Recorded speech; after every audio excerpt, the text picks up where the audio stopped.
Every morning that begins in Somalia carries new hope, but many young people still live in difficult conditions. Lack of opportunities, unemployment, and uncertainty lead young people toward dangerous paths. Beyond the table, a new future for Somali youth. Table tennis is the salvation of Somali youth.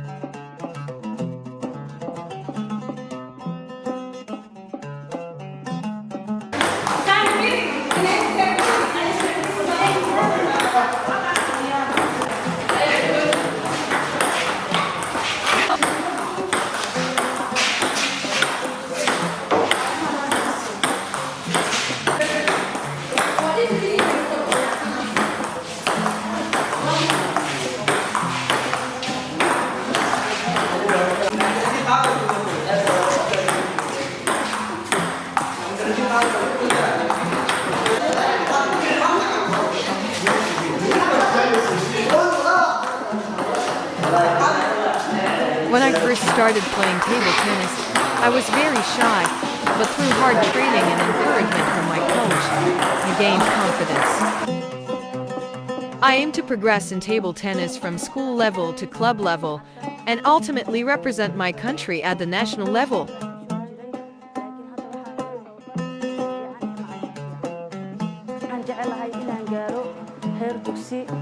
At your current level in table tennis, what would you like to achieve in the future?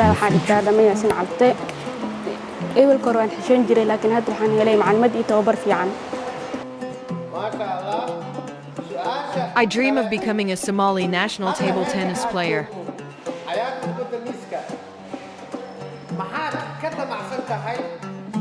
I used to spend most of my time to gang groups, but now I am a table tennis player.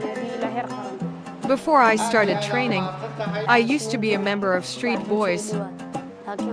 I have grown to love table tennis. It pulled me away from a dangerous path I was on, which involved dealing in harmful drugs that were affecting the community. Now I feel ashamed to even remember what I used to do. I now spend most of my time playing table tennis.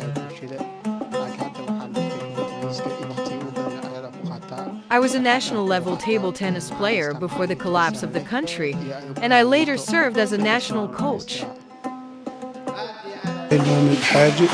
We have once again been given the opportunity to revive table tennis, made possible through the support and encouragement of the International Table Tennis Federation Foundation. The International Table Tennis Federation Foundation has provided us with rackets, balls, and additional equipment. We are happy to pass on what we have learned and invest our efforts in today's youth. Our work is not limited to Mogadishu. We also operate in regions such as Kismail and Baidoa.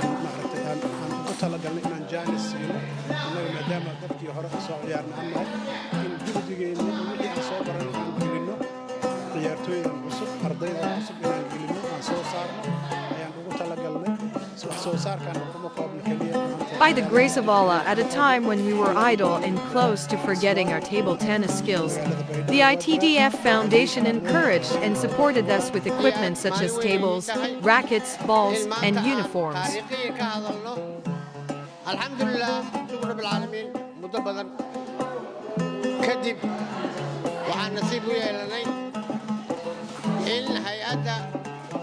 ITTF Foundation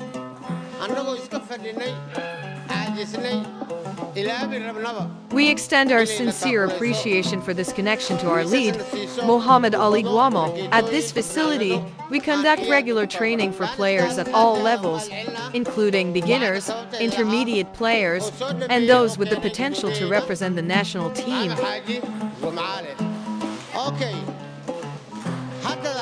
We are here because of ITTF Foundation. Speaking on behalf of the Somali Table Tennis Federation, and in my capacity as president, I express my satisfaction with our long-term partnership with the International Table Tennis Federation Foundation, whose support has enabled us to achieve our current progress. The ITTF Foundation has provided us with essential equipment, including shirts, balls, rackets, and nets. As a result, we have trained many young people, and interest in table tennis has grown significantly.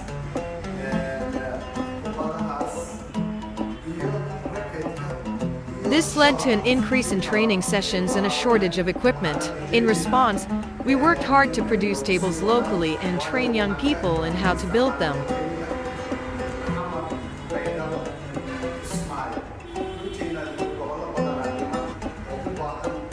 The tables manufactured locally have been distributed to and utilized by 30 schools across Mogadishu and other regions.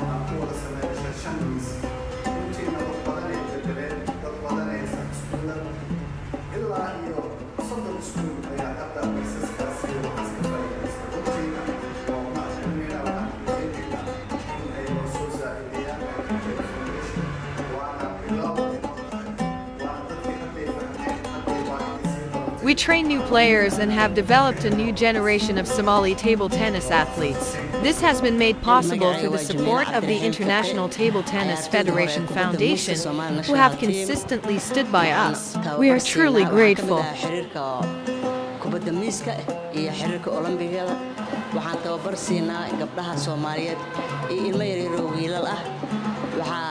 sameynay ciyaartoy fara badan aan soo saarnay waxa dhacday tababar badan inaan qabanay marka kadib waxaan qabanay geemam aan iskuulaadka soo Muqdisho ka furna aan u qabanay. I represented Somalia as a national table tennis player in numerous international competitions, and I currently serve as a coach and the Secretary General of the Somali Table Tennis Federation. Miiska soo ciyaaray ciyaaraha kooxahan iyo ciyaartoy ahaanba waxaan macnaha soo noqday xiriirka kubadda miiska xubin waxaan ka gaaray heer xawiyaha xiriirka Soomaaliyeed kubadda miiska waxaan aad iyo aad ugu mahadcelinayaa ITTF Foundation oo nagala qayb qaadatay barnaamijkan. Asalaamu calaykum, aniga magacayga waxaa la yidhaha Farxiyo Gacwar Same, waxaan ka tirsanaa qaranka Soomaaliya kubadda miiska, waxaan ciyaaraha ka qayb galay ciyaarihii Carabta, waxaan ka qayb galay ciyaarihii. I am a retired national table tennis player who represented my country in competitions across Africa, the Arab region, and various international events. ITTF Foundation, we like to thank them their ongoing support for the table tennis, and today we're here to say thank you for your contribution and ongoing support. Thank you.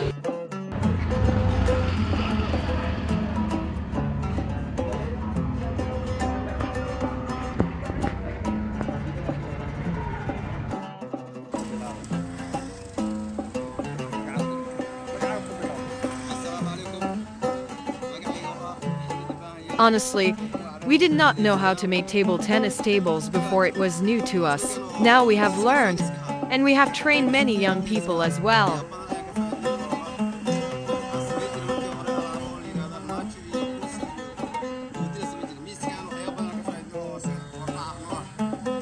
Initially, we had no knowledge of how to construct table tennis tables, as it was a new concept to us. However, we have since adapted and successfully trained many young people in the process.